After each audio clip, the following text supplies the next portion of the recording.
الذكاء الاصطناعي تم إنشاؤه أو برمجته عشان يساعدنا في أداء المهام اليومية بشكل احترافي، مش عشان نرتبط بيه أو عشان نشقطه.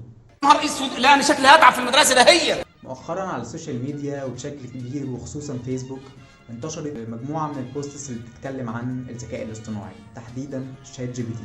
سواء شباب او بنات بيتعاملوا مع الشات جي بي تي او مع الذكاء الاصطناعي او الاي اي بطريقة حميمية شوية.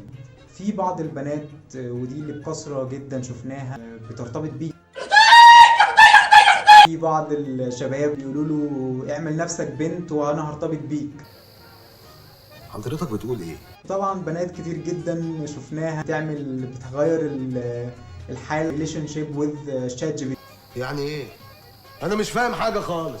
يا جماعه الذكاء الاصطناعي او الاي اي بمختلف مسمياته هو اتعمل عشان يساعدنا، عشان يسهل علينا حياتنا، عشان نطلب منه حاجات في شغلنا، يدينا معلومات دقيقه ويوفر علينا وقت ومجهود. لكن مؤخرا اللي حصل انه بقى جزء من حياتنا الاجتماعيه. بنشوف ناس بتخش تقول له صباح الخير، ايه اخبارك؟ وحشتني على فكره. هو انا جذابه في نظرك؟ لا. هو انا مشطشط؟ لا. اننا في علاقه اجتماعيه حقيقيه. والكارثه الكبرى ان في بعض البنات بقت تتعامل معاه على انه خطيبها. انا عايز احكي لك يومي.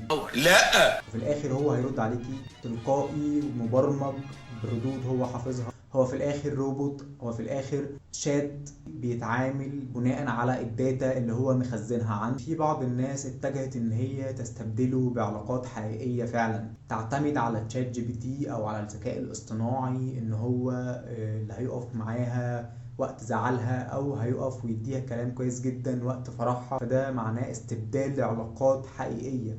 يعني انا ما اكلمش صحابي اهلي، ما اكلمش ابويا وامي اللي قاعدين في الصاله بره، بس اخش وامسك التليفون بتاعي واكلم روبوت او اكلم شات اقول له انا فرحان قد ايه او انا زعلان قد ايه. انت ما بتكلمش حد. بس يا علي انا مش ناقصه. مفيش حد بيسمعك.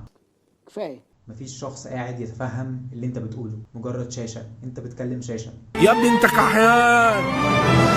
ان الناس بدأت تستبدل الناس الحقيقية والعلاقات الحقيقية بشاشة فيها ردود محفوظة. العلاقات الحقيقية شيء مادي وشيء ملموس، بتبني ذكريات، بتكتسب خبرة اكتر، بتشوف نوعية الناس، بتتعامل مع الناس. في الاخر السخرية دي عشان نفهم حاجة، شات جي بي تي او الذكاء الاصطناعي او الاي اي هو فعلا اداة قوية جدا تقدر تساعدنا في اداء مهامنا اليومية، ولكن هي مش علاقة حقيقية. فايدته الحقيقية او استخدامه الصحيح هو الشغل ولكن مش العواطف. وفي النهاية السوشيال ميديا والاي اي او الذكاء الاصطناعي هم مفتاح لعالم جديد، لازم نستخدمه بحكمة ونستخدمهم صح عشان نفيد ونستفيد.